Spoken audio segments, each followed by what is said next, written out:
Hey everybody, it's Matt from Junior Horror Movies, and welcome to day 13 of my 31 Days of Horror.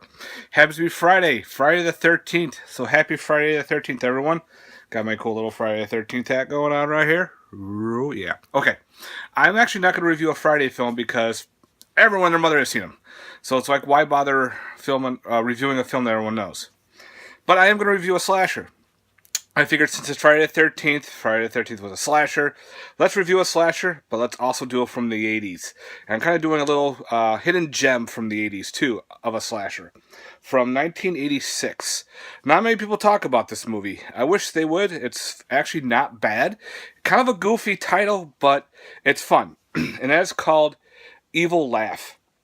Evil Laugh was put out by Lucky 13 Cult Collectibles DVD.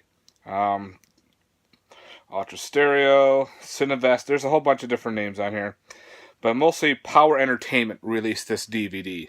Now, Evil Laugh happens to be about a bunch of medical students who happen to purchase an old orphanage that has a bad past.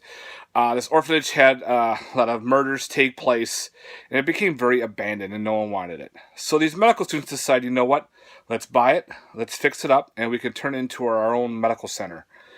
Good idea. Bad idea. There happens to be a killer on the loose who happens to be murdering everyone who gets near the facility. You don't know who you find out is until the end, which I thought was pretty cool. The deaths are interesting. You have, of course, your normal axe, knife, all that shit. I think there's a fire poker. But there's even a cool microwave death scene. Yes, that was actually pretty cool. Evil Laugh has a bunch of cool kills, has a very cool looking killer. And of course, when the killer laughs, it's got this really bad laugh.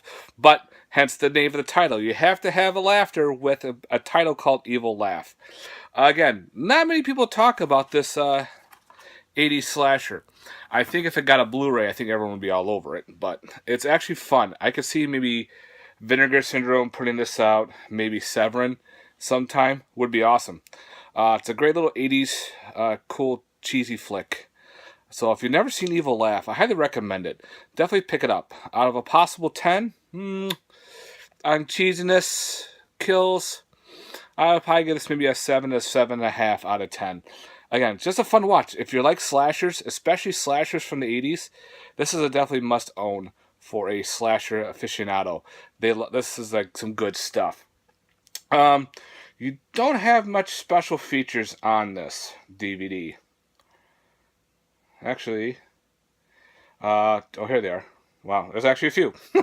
Photo gallery, interview with Dominic Brasca and Stephen Baio, a bunch of commentaries, director's original screenplay.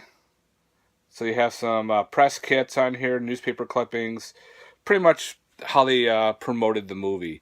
So yeah, this was actually, again, a good little slasher. So definitely check out Evil Laugh, guys, from 1986. If you like the 80s, you like 80s slashers, pick it up. Evil Laugh. Okay, guys, enjoy your Friday the 13th. If you're doing a Friday the 13th marathon, that's awesome. I'm going to be popping one in a few. Just trying to figure out which one I want to watch. I think I might do the remake, because I hadn't seen the remake in a long, long time. Of course, I always go to part 4. Part 7 is another one of my favorites, even part 1. So I kind of want to change it up a little bit. Let's do a little remake issue, because it's not bad of a remake. Alright guys, thanks very much for watching, and I hope you enjoy your Friday the 13th, and enjoy everyone else's 31 Days of Horror. Again, Evil Laugh.